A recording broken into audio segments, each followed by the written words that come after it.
Sebelum melanjutkan, jangan lupa subscribe dulu. Terima kasih. Bab 3, Anak Kecil di Bar. 5 tahun kemudian. Di Bar Eton, di koridor di lantai paling atas yang kosong.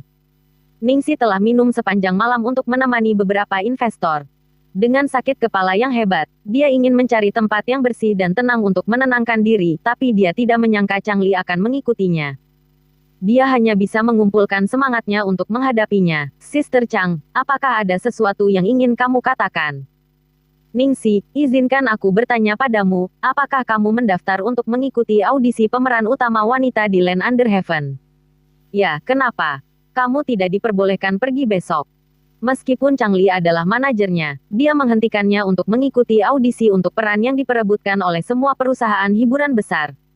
Ningsi sama sekali tidak terkejut dengan hal ini, dan hanya mengangkat alisnya dan bertanya, alasan.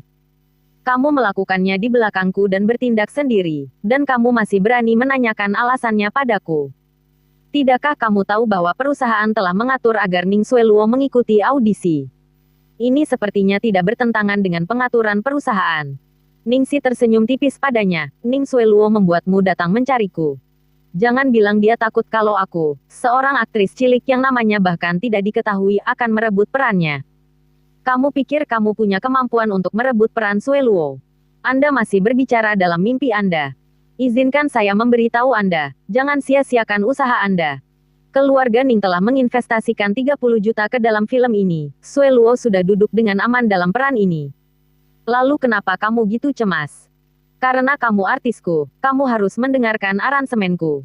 Changli berkata seolah memang seharusnya gitu. Heh, jadi kakak Chang masih tahu kalau aku artis di bawah bimbinganmu.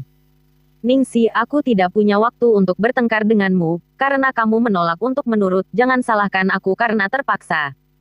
Saat dia selesai berbicara, Ningsi merasakan pukulan kuat dari belakang.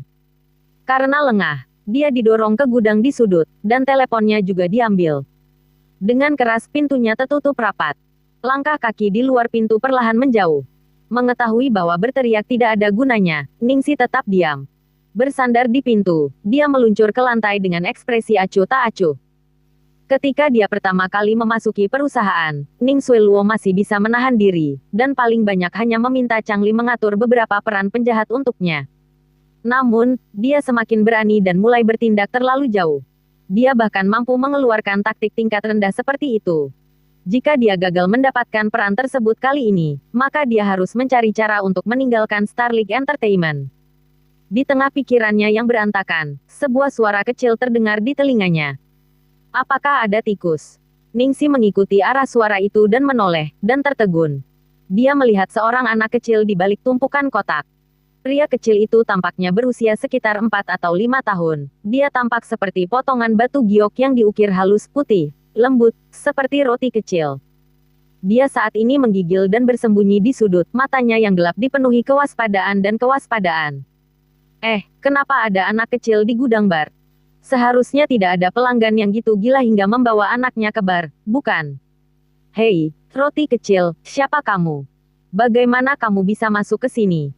Apakah kamu menyelinap masuk? Apakah kamu juga dikurung di sini oleh seseorang? Apakah kamu makan yang manis-manis? Setelah menanyainya selama setengah hari, anak itu tetap diam, namun mulai semakin gemetar, seolah-olah dia adalah binatang kecil yang ketakutan. Akhirnya, Ningsi tidak repot-repot terus berbicara, itu tidak ada hubungannya dengan dia. Mereka berdua, dewasa dan anak-anak, masing-masing menempati sudut dengan damai. Saat ini, bola lampu di atas mereka berkedip terang, lalu padam. Dalam kegelapan, Ningsi samar-samar mendengar suara berceloteh.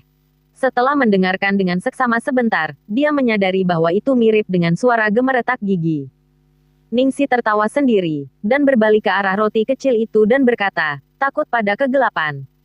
Suara celoteh itu berhenti sejenak, sebelum semakin besar volumenya. Oh, bagaimana dia bisa gitu pengecut? Ningsi menepuk pantatnya dan berdiri, lalu berjalan menuju si kecil.